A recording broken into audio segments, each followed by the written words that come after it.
ঢাকাসহ সারা দেশে বৃষ্টির সম্ভাবনা। সক্রিয় মৌসুমী বায়ুর প্রভাবে সারা দেশে বৃষ্টি বেড়েছে। টানা বর্ষণে দেশের কুমিল্লা, ফেনী, নোয়াখালী জেলায় বন্যা দেখা দিয়েছে। এই বৃষ্টিপাত অব্যাহত থাকবে এই সপ্তাহের শেষ সময় পর্যন্ত।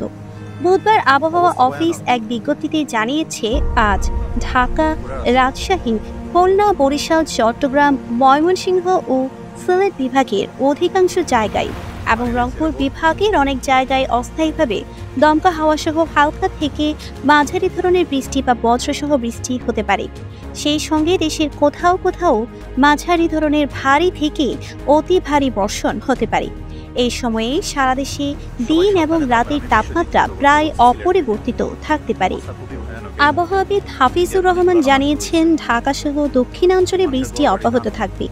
আগামী সপ্তাহের দিকে বৃষ্টিপাত কিছুটা কমতে পারে, সেই সঙ্গে তাপমাত্রাও বাড়তে পারে। তিনি জানান, আগামীকাল বৃহস্পতিবার সারা দেশের অধিকাংশ জায়গায় বৃষ্টির সম্ভাবনা রয়েছে, তবে শুক্রবার খুলনা, রংপুর ও রাজশাহীতে বৃষ্টিপাত কিছুটা কম হতে পারে। জানা গেছে, মঙ্গলবার দেশের সর্বোচ্চ 193 মিলিমিটার বৃষ্টি হয়েছে চট্টগ্রামের সীতাকুণ্ডে। সর্বোচ্চ তাপমাত্রা ছিল 34 ডিগ্রি সেলসিয়াস যশোরে।